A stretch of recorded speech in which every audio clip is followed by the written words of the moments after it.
What's up, guys? Welcome to Gritsville, USA, right here on IE Sports Radio, your direct feed for all that is sports. My name is Christian Harvey, and welcome to a special late night Sunday edition of Gritsville, USA.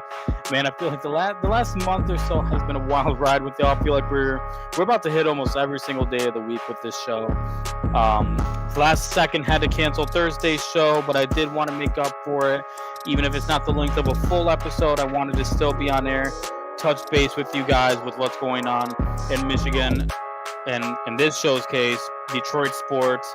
We're going to be touching so much more on this upcoming Thursday with March Madness coming up and more about the Lions. But tonight we're going to focus mainly on three other Detroit teams, the Tigers, Pistons, and Red Wings, although I will be touching base on the Lions for a quick minute. Nothing really newsworthy, just a message to the fans. I kind of teased this on Thursday before I had to postpone the show, but I do have a message again for the fans out, for the Lions fans out there. Super excited to still be doing this Sunday night. We're going to be right back after this. Again, we're going to keep it brief tonight. Not going to do a whole length show. We're going to keep it short and sweet. That's what we get on the Sunday night edition. But once again, you guys are watching Gritsville, USA, right here on IE Sports Radio, your direct feed for all that is sports. We will be back after these messages.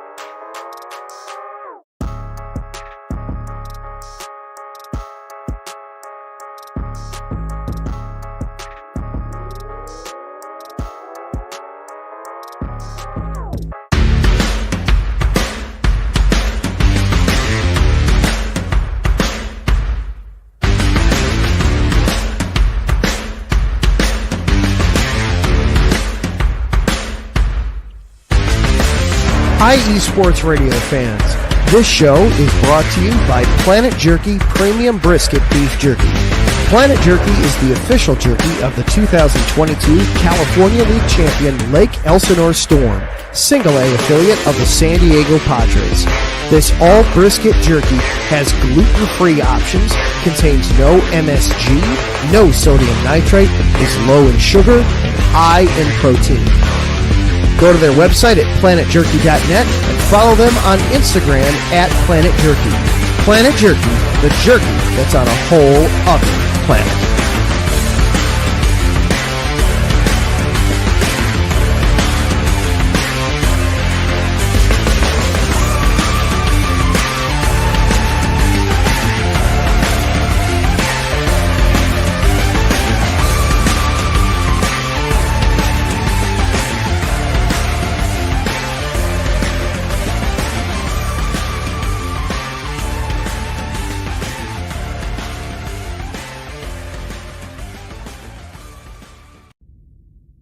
Rise and shine. It's 4 a.m. The stars are still out. The sun is beneath the horizon, but it's time to punch in and go to work. The comfort of your warm-ups turns into the grinding out of your reps as the clinking and the clanking of the plates create a symphony of euphoria. There's no other feeling like it. Earn it, burn it, and take what's yours.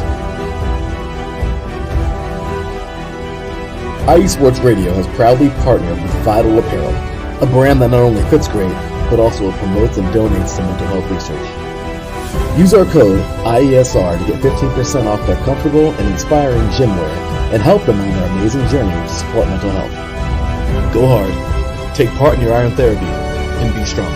Because when your mental health is as strong as you are, there's no telling how far you'll go.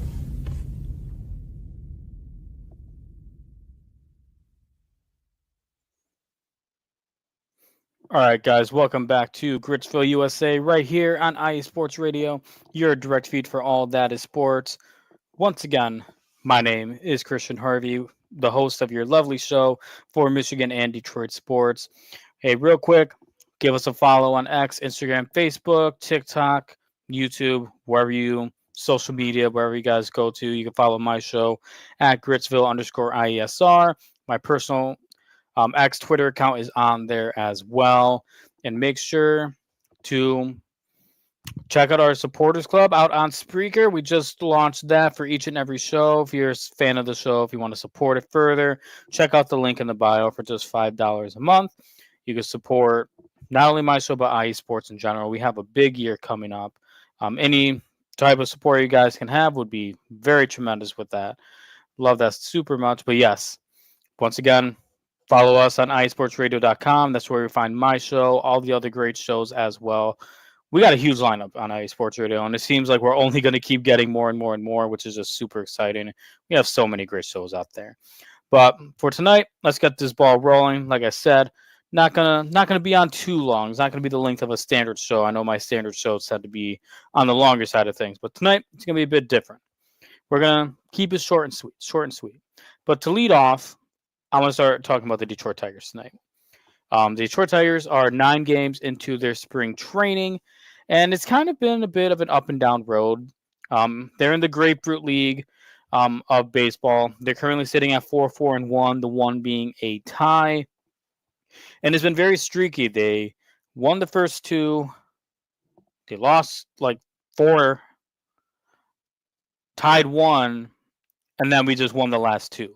So it's been very streaky with this ball club, and you're seeing a lot of highs and a lot of lows. Even with the wins that we've had, they weren't pretty wins. These last 2 were, but the first 2 that we had against Baltimore and I forgot whoever else, like they were pretty ugly wins. Like we were down early deficit, gritty Tigs still a thing. We came back, won those games, and these games they don't mean anything in the grand scheme of things. Like it's cool that they won, yes, but it's just to get the major league players more in tune while seeing what you have in the minor league system to see where you're going to ship these guys off to once the season gets closer and closer. But today we did play against the Pittsburgh Pirates. We ended up winning that 10-4. Yesterday we played against the Philadelphia Phillies, won that game 1-0, thanks to a Gleyber Torres single. Today, though, we had Jackson Jobe on the mound. He is currently our top prospect. He saw the majors last year towards the end of the season. He was part of the playoff rotation. He saw some playing time, and a couple instances where in the playoffs he was kind of thrown to the fire, which was good for him. Because in the grand scheme of things, like you want to get this out of the way early with him. You want to get all the jitters out. And it was helpful to him knowing that the players had his back because I believe it was in the Houston series. Hinch put him out there, and he had a rough inning. Like he had an extremely rough inning, but the players had his back. We retook that lead. We won that game. But so far he has been pretty lights out. I mean, if you look at the ERA, you're gonna be like, really? He has a 5.9. But let's be real here. He's not playing. He's not pitching full games. And again, this is spring training. He's still young. He's still going to be a rookie. If he makes it to the major league level right off the rip, he's still in his rookie year. But today he pitched 3 innings. He allowed 2 hits, allowed 1 home run, 3 strikeouts, 29 pitches. I think 21 of those were for strikes. And God, he was throwing some 100-mile-an-hour heaters, right? Like he was great. Just looking here, just at his stat line, he had 16 fastballs, 6 sweepers, 4 changeups, and 3 cutters. And just, his fastball averaged at about 97.9 miles an hour. This kid is going to be super special. This is why he's the number 5th ranked prospect in all of baseball. I'm on the boat that he probably shouldn't, start in the majors this year. But I would love to see him be like maybe a month or 2 call up. I just think maybe he might need a little bit more time in AAA just to get the gears going with him. But I don't expect this to be like a late September call up by any means whatsoever. He's near ready. He is near ready. And even if AJ Hinch thinks he's ready now, because again, we still have the injury with Alex Cobb. I haven't heard any update with that. But then you still have Reese Olson, who likes to get hurt a lot. We don't know what's happening with Casey Mize. The only 4 sure in our lineups right now are Skubal and Flaherty.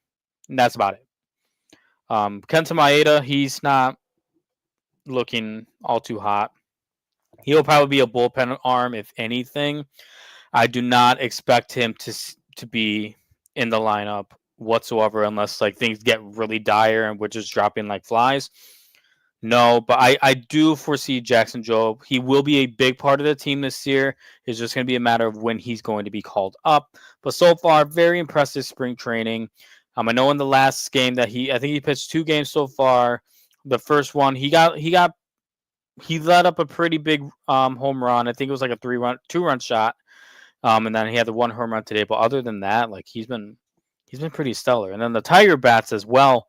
I mean, they were alive today. Lorenzo had a 3-run shot. Jahmai Jones had a 3-run shot. Like a lot of these minor league guys were performing, and that's great. Except they're not going to have any impact this year. And then already, the Tigers are already in trouble this year. Real quick, Taryn, thank you so much. I always know you're watching. You watch every single one of our shows. You're the man. Appreciate you, Taryn. But the Tigers are already in major trouble offensively, as Matt Beerling and Parker Meadows are slated to miss opening day, which with third base, since we missed out on Alex Bregman, that's not really the thing you want to hear, especially on the Matt Beerling side of things, because he was slated to be in a platoon with Jace Young to be our third baseman, where that was a spot where, yeah, we really could have used Bregman. It just didn't happen that way. Obviously, everybody's aware of that. But then Veerling was also so important to the outfield because he could also play outfield. But then now you have this Parker Meadows injury, and it's like we are already very thin. And the way that, and real quick, this is what they got going on. So Matt Veerling, it is a rotator cuff issue. It's not torn. From what the reports are saying, it's not torn. From what he said, they're saying that he is definitely going to miss opening day. He is slated to. The rough estimate right now is going to be around April 11th. I think is the earliest he can come back. So he's definitely missing opening day. And then with Parker Meadows, his is the more kind of dicey one, as he has a nerve issue on his throwing arm, and there is no telling us to when that's going to be better. Hey, Rick, thank you so much for watching. And I mean, precisely, yes, our depth is going to be tested. And yeah, it is. It's going to be very interesting because here's the thing, too. I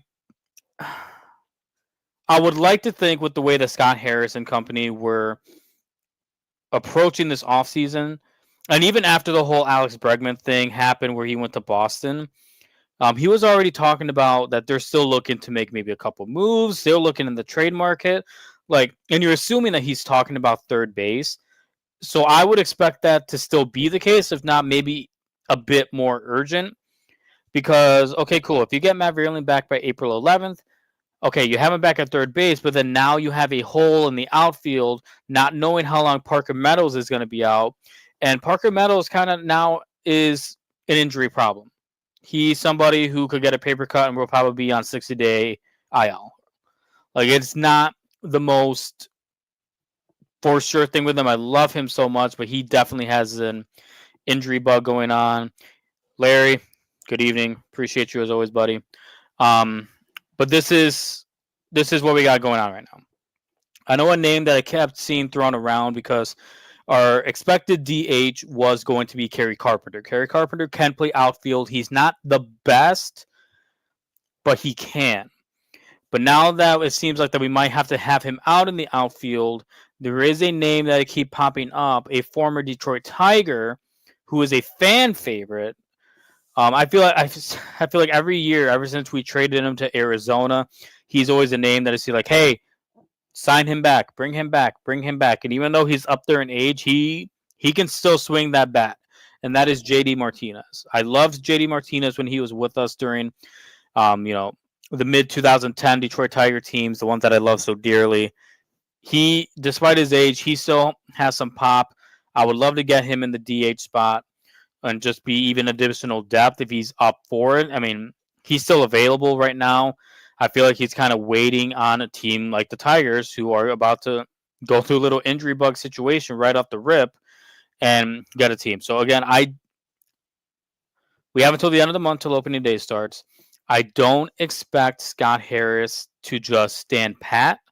I fully expect a move of sorts, whether if it's just additional depth signing, we swing a trade, or we get a name like JD Martinez into town. I fully expect something to be happening. I think once we get more clarity on how long Parker Meadows is going to be out for, I think is when a move will be made. I know that a couple weeks ago I talked about Nolan Arenado as a name, but then I saw a report last week where apparently he doesn't want to come to Detroit because he doesn't view Detroit as a World Series contender. But then he's like, he wants to go to Houston, and we were the team that eliminated Houston, and Houston got worse while I think we arguably got better. And we were one game away from going to the American League Championship Series.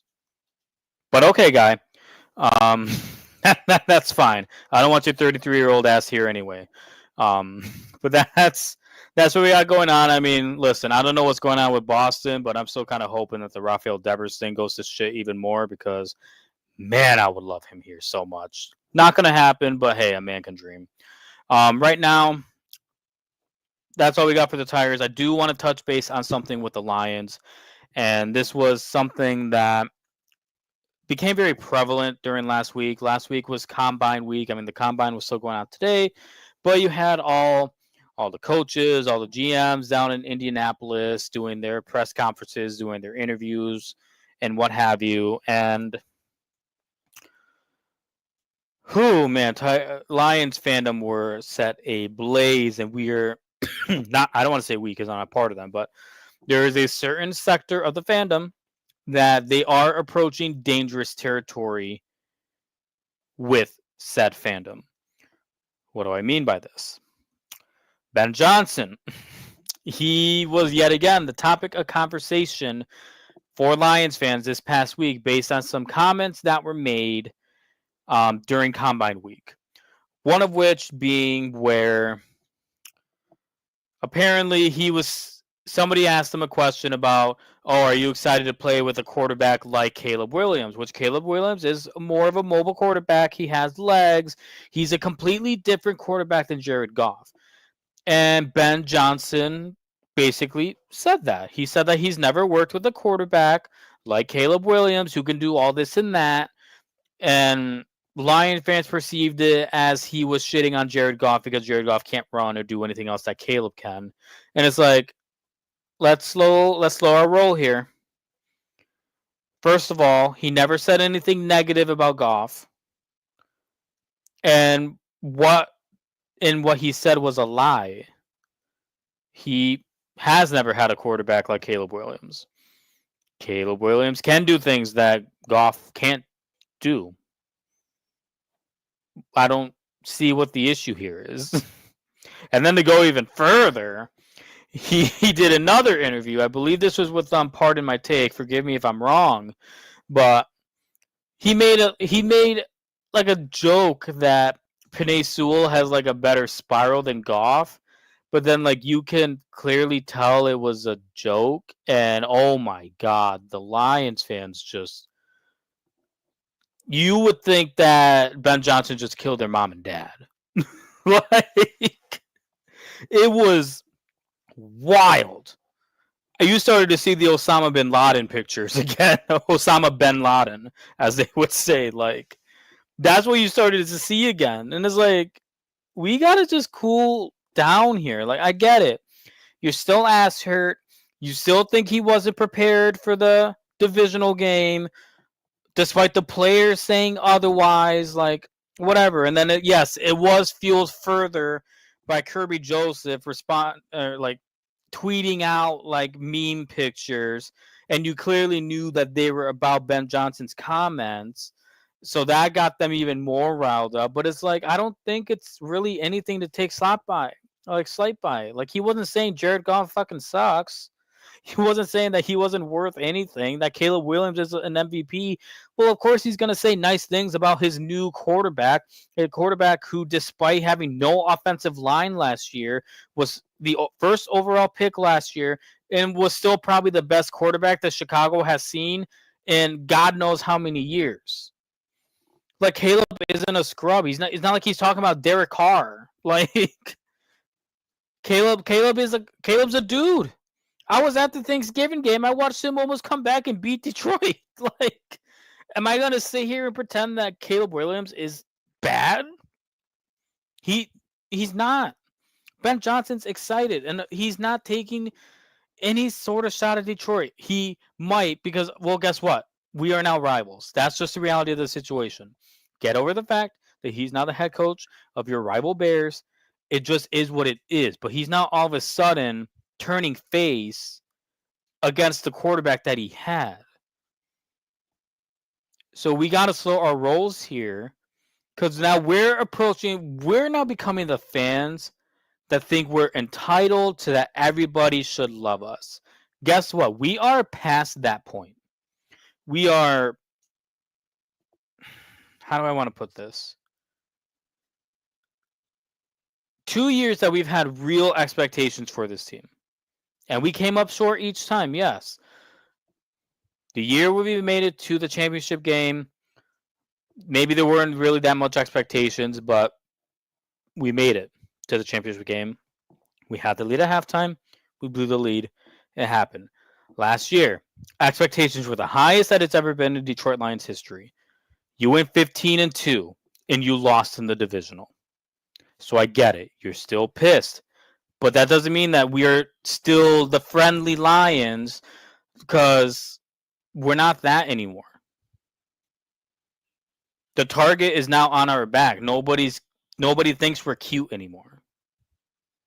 We have basically a whole new coaching staff. Like, this is a different year. You have to approach your team differently. They now have to earn everything. We're past the point of, oh, we should be given this, we should be given that. Like, we're not there anymore. We are now the enemy. You so much like the Brad Holmes villain hoodie. That's where we are. We're not anybody's favorite anymore. The America's team thing has passed, in my opinion. We're not entitled to anything. This team is not entitled to anything because they have still not won anything yet. Yes, it's very cute to win back-to-back NFC North championships, division champs. But guess what? Last season, that wasn't the goal. And yes, you can say, oh, the injury bug. Yes, that was a factor. You would have to be an idiot to say that wasn't part of the case. But the season's done. It's time to move on. Ben Johnson's gone. He's going to speak highly about his new team. It's not like, we all know Chicago's a dumpster fire. He didn't get hired to Chicago to still talk shit about Chicago. It's time to move on and worry about your own business and worry about the team that you have doing what they need to do to prepare for next season so that we can get past what just happened this past season. That's all we got to do. Free agency starts next week, this upcoming Thursday. We're going to have the big free agency preview. I'll be talking about what I saw at the Combine, what that means for the draft. And that's it. You know, Lions fans are approaching dangerous territory. To those fans that are talking like they deserve everything when we haven't earned it. We don't deserve anything. Until this team goes out and wins, at least get to the Super Bowl, then I feel like we can talk more shit. But we're not in that cute phase anymore. We're really not. That's all I got to say about the Lions until Thursday. We're going to take a quick break right here. Once again, you guys have been watching Gritsville, USA, right here on IE Sports Radio, your direct feed for all that is sports. We're going to be right back.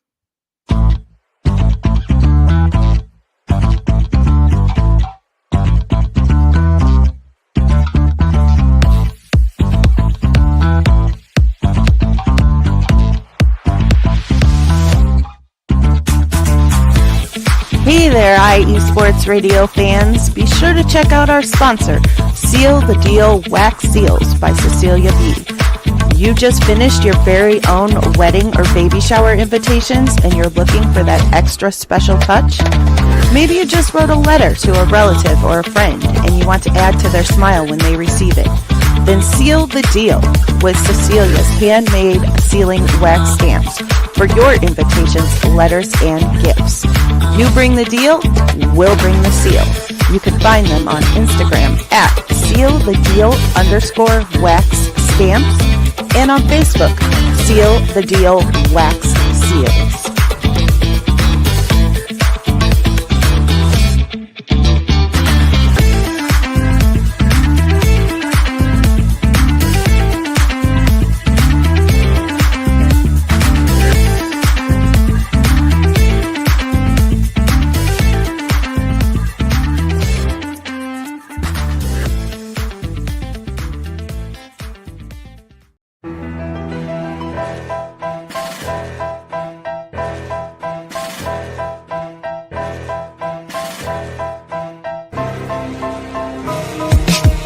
For the last 10 years, IE Sports Radio has been bringing you amazing content ranging from interviewing legendary athletes, coaches, and other authorized media personnel to building tailor-made shows dedicated to all major sports cities around the country.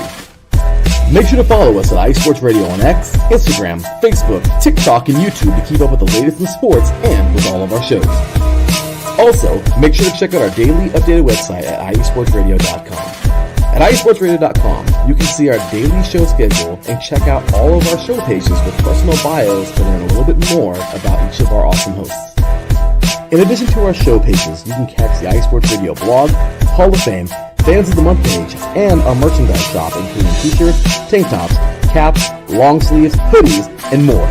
For now over a decade here at IE Sports Radio, we've continued to be by the fans, for the fans, and we thank you all for your support and for making IE Sports Radio your direct feed for all that is sports.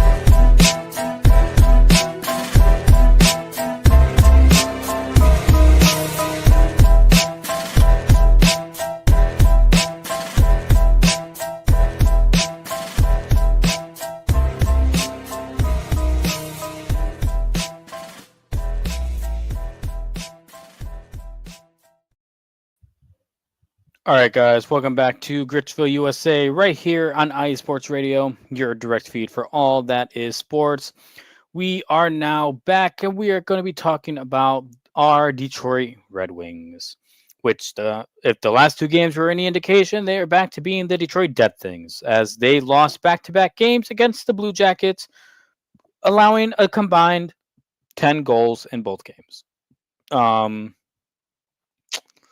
We're going to talk about the Stadium Series game in a minute, but the game that was on Thursday at LCA was not pretty by any means. It was an ugly game, and the Blue Jackets are one of those teams that we are fighting against to maintain our wildcard spot. These were two very critical games that they had on the schedule with the way that the Blue Jackets have been playing, and it did not go the way that it should have. We should have at least split. We should have at least taken the one at home, but that didn't happen.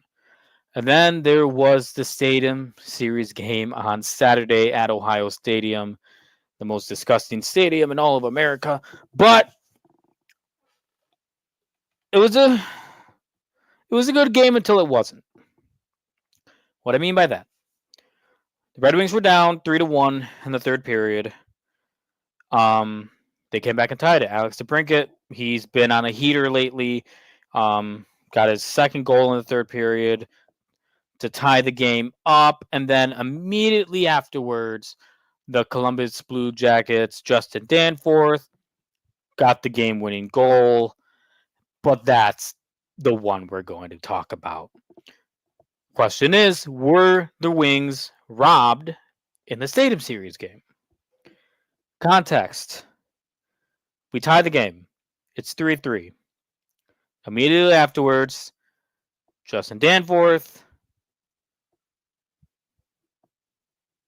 I'm just going to call it what it was. He high-sticked the hell out of Simon Edvinsson.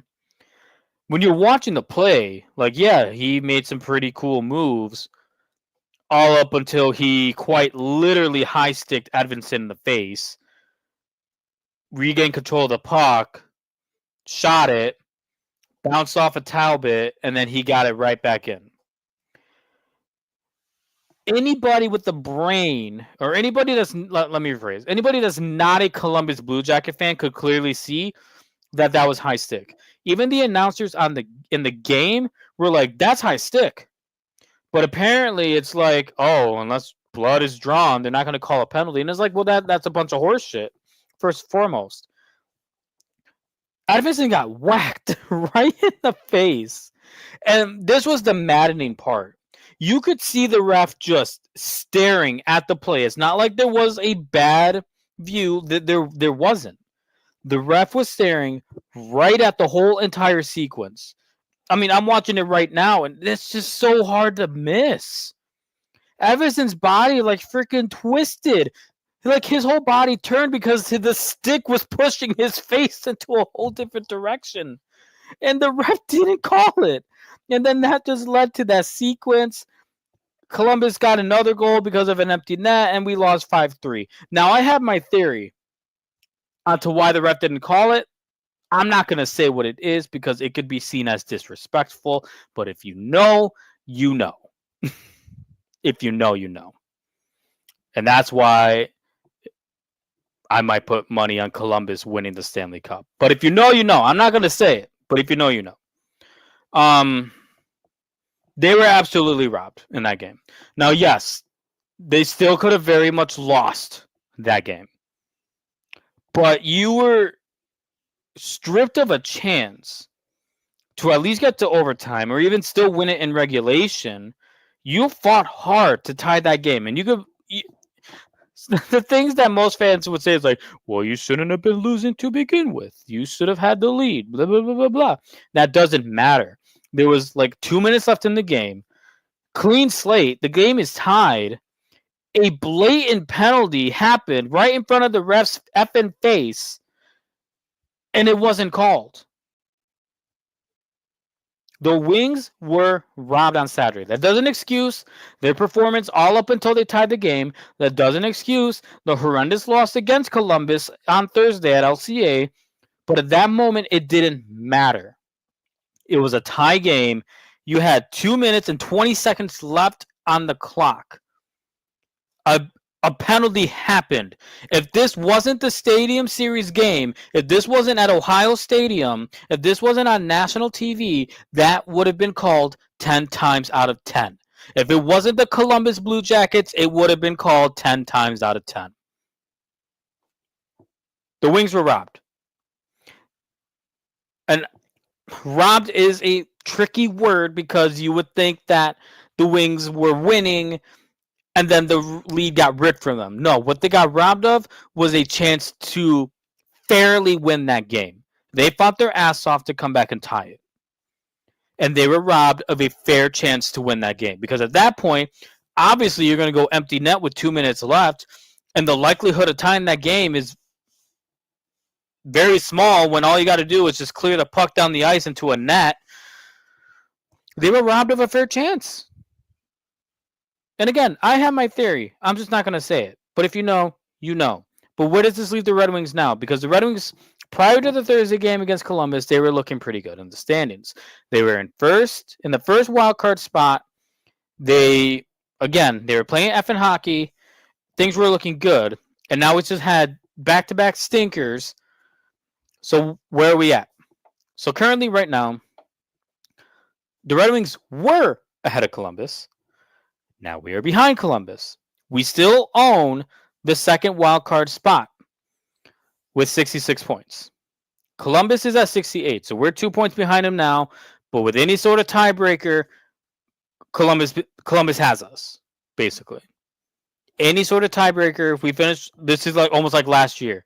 And this is these two games, and you could even go as far back as to the Minnesota Wild game that we blew, and we only got a point out of an overtime. Like, this is almost kind of shaping up to look like how last year ended, where we were hot as hell, then we fell off a cliff, and then we got hot again. But we missed out of the playoffs because we lost one game against somebody that we shouldn't have lost to, and we missed out the playoffs by a point. Because this is where we're at right now. Again, Columbus has 68 points. They own the first wildcard spot. We have 66. We're in the second wildcard spot. Right behind you are 3 teams with 64 points. Ottawa, the Rangers, and the I hate them, Boston Bruins. Then you have Montreal with 63. You got to turn this ship around real quick. And now the unfortunate part is that our goaltending is still awful. And we just lost Andrew Kopp, who was kind of turning things around for a bit. We now lost him for the rest of the season. This Friday, however, is the NHL deadline. And the Wings have cap space to work with. They traded Ville Husso to the Anaheim Ducks. And I thought this was the funniest thing ever. Because you had, what's his face in Anaheim? Trevor Zegras. I can't never say his name. Again, another missed penalty against the Wings. High hitting. I forgot who it was on. It might have also been Edvinson. Basically, no, Rasmussen. Hit Rasmussen high. Again, 10 times out of 10, if it wasn't against the Red Wings, it would have been a penalty. The NHL noticed that, and they suspended Trevor Zegras for 3 games. Well, that was the NHL imposed penalty. The Red Wings still had to impose a penalty on their own against Anaheim. So we gave them Ville Husso for future considerations. And I thought that was hilarious because, like, take the worst goaltender in all hockey as penalty for hurting one of our guys. But the point is, trading Ville Husso, that opened up like about $3 to $4 million in cap space for the Wings that they now have available to use. And again, the NHL deadline is this Friday. Are the Red Wings going to do anything, or are they just kind of going to do the whole, we're going to stand pat and see what happens? Now, I know that when we hired Todd McClellan, I said, whatever happens with the Wings season happens, and I'll be happy regardless. I don't know if I'm still on that train. My expectations did go up a bit. But I don't know if that's where I'm at. Either way, I know there are a couple names out there. Like there's Patterson from Vancouver. There's Cousins. I think from Buffalo. There are some names out there. I think there's also a defenseman from Boston that's kind of his name's being tossed around. I forgot his name. Zadorov, I think is his name. It looks like it's all out there. Like you want to be like, oh, what's Steve cooking? What's Steve cooking? And it might end up being nothing. It literally might end up being nothing. And that's what worries me is that the team is still in a good spot to finally make the playoffs. And I want to believe this team's going to do something to better themselves, but I don't know yet. I'll hopefully have better news for you on that front come Thursday, as that would be the day before the NHL trade deadline. So hopefully by Thursday, when we do our little segment on the Red Wings again, I'll have some better news to work with. But that's where we are with the Red Wings. Again, I wholeheartedly believe that they were absolutely robbed. You cannot convince me otherwise that they weren't. It was just absolutely abysmal what they went through in that game. Shouldn't have been that way. But it's fine. We'll be back on ice soon, and I feel like it'll go a lot better. We're going to take one more break. When we come back, we're going to finish off with the red-hot Detroit Pistons. Man, I cannot wait to talk about them. But once again, you guys are watching Gritsville, USA, right here on IE Sports Radio, your direct feed for all data sports. We'll be back after these messages from our fellow shows.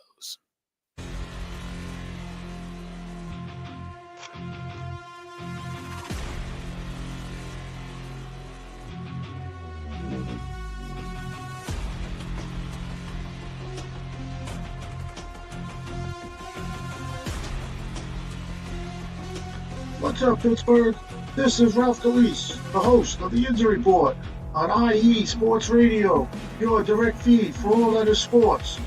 Are you that passionate, die-hard Steelers, Penguins, Pirates, or just a Pittsburgh sports fan, then please join me on the Yins Report every Tuesday on IE Sports Radio, the direct feed for all that is sports, and I will update you on all that's black and gold and have you telling your Pittsburgh fans and friends what's up with Pittsburgh sports.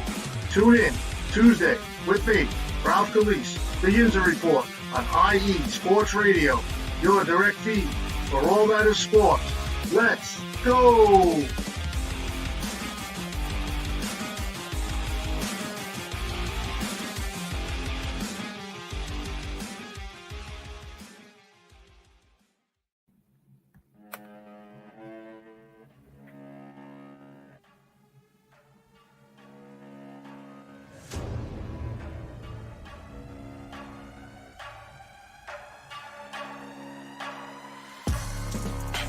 What's up, everybody? It's your boy, Big Mike from Indie Sports Nation.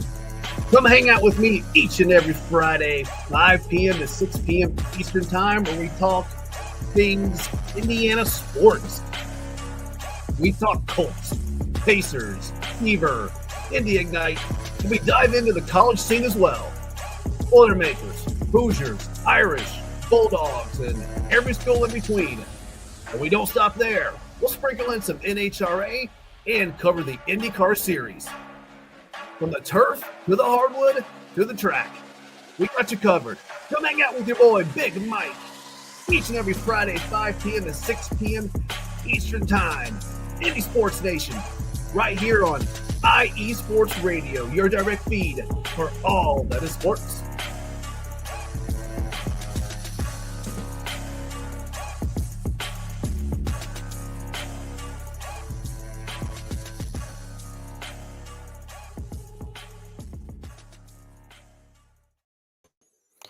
All right, guys, welcome back to Gritsville, USA, right here on IE Sports Radio, your direct feed for all that is sports. Tonight, we are going to finish with the red hot team in Detroit, the Detroit Pistons, who came back with a solid win against the Brooklyn Nets. Now, I know they're the Nets, like I get it, but they were riding that 8-game winning streak, came to a sad end on Friday against the Denver Nuggets. Kind of got their ass beat. Cade had a bad game, but all good things come to an end. I wasn't mad at it. I knew eventually they were going to lose again. They weren't going to just keep winning. I'm just glad it was to a team that's actually good, and that team was Denver. I mean, you still have that very impressive win against Boston, had a very impressive game against the Clippers, but they came back last night and beat the Brooklyn Nets 115-94. And that's what you want to see from a team like this. It doesn't matter if the team you're playing is absolute dog shit. You want to know, how do you respond to adversity? How do you respond to when something bad happens to you? You could play against the worst team in the league, was the Brooklyn Nets or not, but you still want to go out there and play with a fire in your heart. You don't want to just assume, oh, they're the Brooklyn Nets, we're going to win. Now, mind you, yes, the Pistons did get off to like a very huge lead in the game last night, and they almost kind of gave up that lead. But they went soft for a bit, but then they rebuilt that lead, and we were all good. But they're back in the win column, and this just kind of sums up what has just been an absolutely phenomenal February for this team.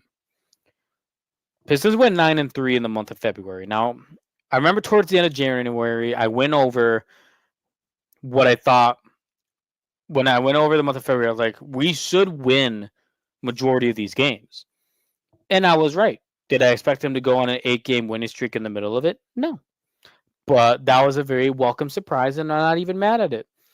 February was, for all intents and purposes, very successful for the Pistons. You had Cade Cunningham in the All-Star game. You had Ausar Thompson in the Rising Stars game.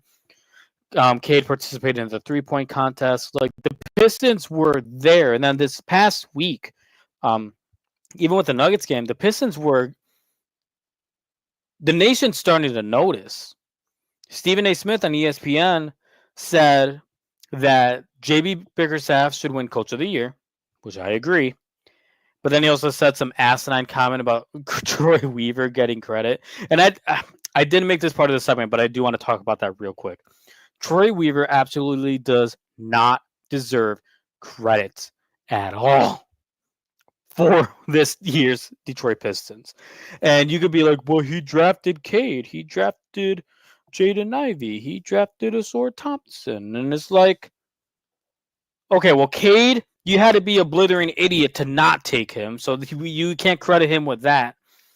And it's like, okay, great. Then that makes Troy Weaver a great talent scout, a great pro scout. That did not make him a great general manager because he still made terrible ass decisions when it came to signing players, when it came to trading players. This dude was an absolute joke. You want to give him credit for drafting people? Fine. That makes him a great scout. That did not make him a great general manager. So I thought, wow, the Pistons are getting credit. Stephen A. is loving this Pistons team. He's loving JB Bickerstaff. Then he's like, and Troy Weaver deserves credit. And I'm like, you idiot. I was so mad when I saw that. But it's like, it is what it is. Whatever. I'm not going to give Troy Weaver any sort of credit for anything other than, okay, I guess drafting Jaden Ivey and Asor Thompson.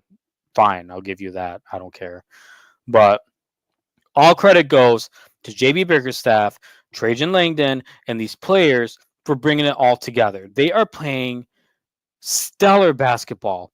And you know what this is like the most typical Pistons fan thing to say when you say like, oh man, these could be the next bad boys. But let's be real. Are these the bad boys 3.0? And I say 3.0 because you had the original bad boys, the end of the 80s, early 90s. You had the go-to-work Pistons in the mid-2004s, which they were their own bad boys in their own sense, with players like Ben Wallace bullying you, Rasheed Wallace bullying you, Billups just making every shot over your head. Like, they were their own bad boys. And now it's looking like that we're the bad boys again because this team is playing chippy. They're playing with a chip on their shoulder. They're playing physical. They are making you earn that win. Like, yeah, Denver came and they railroaded us on Friday, but they still had to earn that win against us. Malik Beasley last night, like he got ejected from the game and he's like amping up the crowd as he's on his way out. Like, this team is so bought in to this revered Detroit Piston culture of just the bad boys. It seems like that there's no other way to be successful in Detroit basketball if you're not trying to emulate the bad boys. That's what the Pistons are. The Pistons are the villains of the league. And I've said this before. You don't have Michael Jordan without the bad boys. You could even go as far as saying you don't even have LeBron James without the go-to-work Pistons. I could go that far. Now, that one might be a little bit more of a stretch. But again, Michael Jordan had to change the way he played basketball. Michael Jordan needed help to get past the Pistons. This team is becoming something that I am just been waiting so long to see. They love playing for Detroit. They love playing for each other. They're playing their ass off. We have a good mix of young players and vets that just mesh well together. You can say what you want about Tim Hardaway Jr., Tobias Harris. I don't even think this team is where they are without their veteran presence. We don't need them scoring high points a night. We just need them there to guide the players that will. Asor Thompson, oh my God, he is going to be a defensive player of the year. You could go. I was about to call him Ben Wallace 2.0, but I'm not going to go that far. But I mean, Ben Wallace was just repeat defensive player of the year. And I feel like moving forward every year, it truly is going to be between Asor Thompson and Victor Wembanyama when it comes to who's going to be defensive player of the year. I'm not even kidding. Asor Thompson, oh my God, his athletic ability. Thing of beauty. Breaking ankles, you're a step around. Oh my Lord, what an athlete. And then I have a plea for Trajan Langdon, president of basketball operations for the Pistons. And I've talked about this before.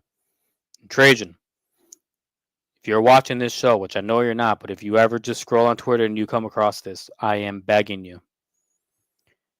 It doesn't matter what you do this offseason. You can trade for whoever, you can sign whoever. If you don't bring Malik Beasley back to Detroit, no matter what you do, it is a failure on your part. You could trade for Devin Booker, and if you don't resign Malik Beasley, you have failed. Malik Beasley loves being here. And I said this before, you can't just sign people just because they love being elsewhere. Any player could say, "Oh, I love it here," but you're not seeing it on the level of what Malik Beasley is. And it's not like you're just re-signing him because, oh, somebody wants to come play for my team. It's like, no, he's performing. The only reason we were still semi in it in the Denver game on Friday is because he got hot. It was just nailing 3 after 3 after 3. He shows up. He is the sharpshooter that we've been wanting alongside Cunningham for so long. And he wants to be here. He basically begged Trajan not to trade him. Not that Trajan, I think, was ever going to, but he understood that business is business because they've had that conversation. But he was like, Trajan, do not trade me. I want to be here. And he keeps telling people he wants to be here. I mentioned this 2 weeks ago. He was on Neon's podcast, and he's showing him and his crew around the practice facility. He is so happy to be a Piston, and he wants to be here that we need him back here. I don't care how much you got to pay the man. I'm assuming he's going to be like, I'm willing to take a discount to stay at this point. He wants to be here. So please, Trajan, you could do everything else right. You could trade for Devin Booker. You could sign, I don't know who's a free agent this year, but you could sign whoever else. If you don't bring him back here, you have failed. It is that plain and simple. You got to bring Malik Beasley back, and I will not be happy as a Pistons fan unless you bring him back. You got to bring him back. Whenever the season ends, you got to bring him back. That is my plea to you, Trajan. If you ever see this by any chance, just please bring Malik Beasley back. That's all I want. That's all I want. Lastly, we're going to look at what March is looking like for these Pistons. Again, we started off the month of March yesterday with a win against the Brooklyn Nets. And I know I kind of went over this last week, but I want to kind of go more and more, a little bit in depth as to what I really think is going to happen. All right. So tomorrow we have a game against the Utah Jazz. That should be a winner. It's in Utah, but we should win that. We're about to go on a little West Coast trip. If we can at least split that, I'll be content. I do see us going 3-1 in that. Who's the one that we're going to lose to? Well, it's not the Clippers, who we play next on Wednesday. I think we can beat the Clippers. Now, mind you, when we played them the first time, they were short, like Norman Powell. They were short, whatever his name is, some other dude. So they were short a couple guys. That one could be but we'll see. The one I think we'll definitely lose to is next Saturday at Golden State. Golden State really seems to have gotten their shit together ever since they traded for Jimmy Butler. And Steph has been going on a heater lately. So that one I expect to be a loss. But then we play the next day, last day on the road trip against the Portland Trailblazers. That one should be a win. And then we got a couple back-to-backs at home against the Wizards. I mean, come on now. And then you have another game in which I think you will lose as you are going up against the Western Conference leading Oklahoma City Thunder. That will also be at LCA. I don't think you got a chance at that one. But, hey, I've seen you just beat the Boston Celtics. Yeah, they didn't have Jaylen Brown, but whatever. You beat the Celtics. Then you are playing down in New Orleans. That should be a win. Then you're playing down in Miami. That one should also be a win. Then you're playing against the laughingstock of the NBA down in Dallas. That one I think should be a win. And then you're up against the Pelicans again, this time at home. Wembayama-less Spurs. Then you got the Eastern Conference leading Cavaliers. And then you have finished the month of March in Minnesota against the Timberwolves. So again, looking at this, I see at most 4 losses. I'm not even kidding. I think this team can continue going on a heater. You're getting very blessed with a very reasonable schedule towards the end of the year. Again, I think the games you drop to are the Warriors, the Thunder and the Cavs. I could maybe see you losing against the Clippers, and then maybe the Mavericks if they get Anthony Davis back. And Taryn, yeah, I mean, you beat me right to it. If Dallas gets to full strength, that will be a little tougher than expected. I agree. Like I was just saying, if Dallas gets Anthony Davis back by then, that one could be a tough test. So maybe I should say at most I see 5. I don't see any way that you're losing to any of these bottom feeder teams like the Jazz, the Blazers, or the Pelicans, or definitely not the Wizards. The Pelicans, like, you're not going to lose to these teams. Like, you're truly not. If you lose to these teams, then maybe you're not as good as I thought you were. But we'll revisit that at the end of March. And I get it. You can win it. Teams can upset teams. Like, I get it. Like, that's life. I still fully expect the Pistons to be coming out of March with a winning record in March. That's just how I expect it. Where they're currently sitting at now, they are in 6th place still. They are a game back of the Bucks and the Pacers. The Bucks and Pacers are both sitting at 34 and 25. We're sitting at 34 and 27. And we have 2 games up on them. So I mean, I would love to see. I still think we could finish 4th. I'm really telling you. If we finish, like I said, with at most 5 losses in the month of March, I think we could be sitting at 4th by the time end of March comes around. If you lose at most 5. But very exciting time with the Pistons. I'm treating the Pistons right now with how I treated the Detroit Tigers as soon as they clinched their playoff spot. It was just fun. Once the Tigers clinched their playoff spot, they were doing all the voodoo magic stuff to get to the playoffs. Like, it was just fun to watch. I had no expectations. I didn't think the Tigers were going to go to the World Series. I was just having fun being in that moment. And that's where I'm at with the Pistons right now. I didn't have any sort of expectations for the Pistons at all this year.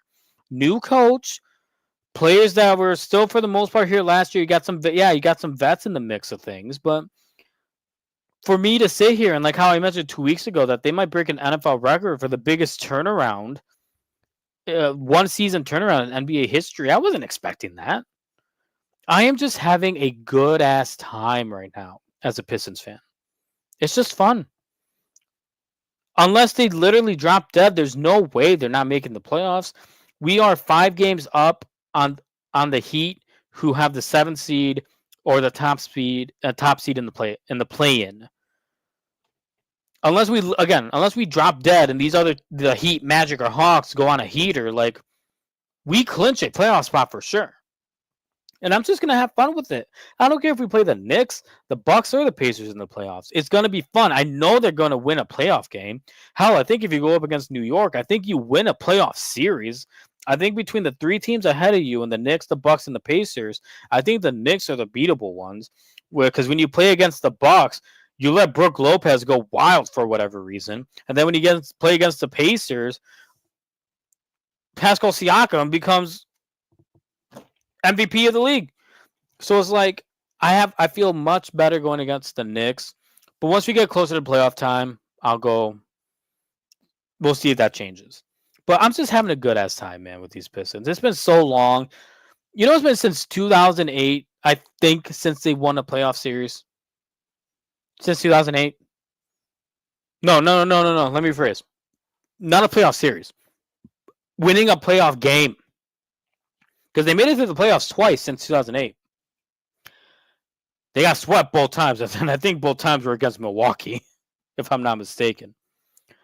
No, one was against Cleveland. LeBron's Cleveland. The other was against Milwaukee. Didn't win a playoff game. If you can at least just give me a good, watchable series, doesn't matter if you lose, I'll be happy. Because you have a lot to build on moving forward. But yes, your expectations for next year are way higher. And you know what you got to start with? Re-signing Malik Beasley. But that is our show for tonight. Again, special Sunday night edition. We still hit an hour, but this is by far probably the shortest show I've ever done. But thank you guys so much for tuning in.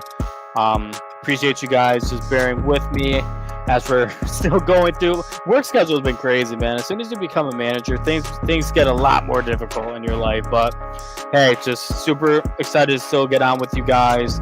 We are going to be back on Thursday for sure this time. Like I said, we're going to have more Red Wings talk.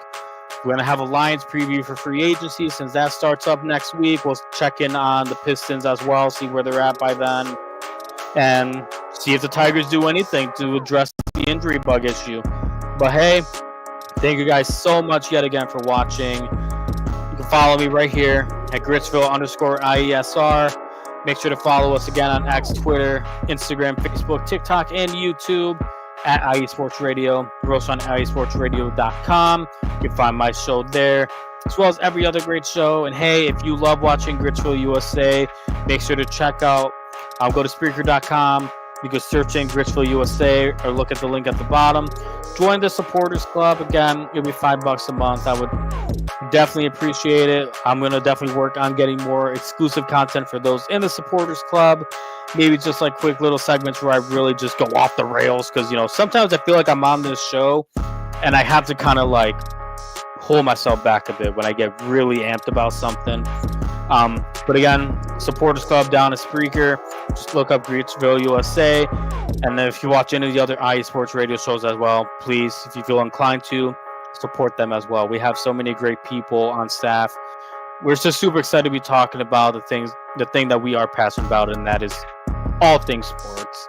So again, my name is Christian Harvey. You guys have been watching Gritsville USA here on IE Sports Radio, your direct feed for all that is sports. Everybody have a good night, and I'll see you guys on Thursday.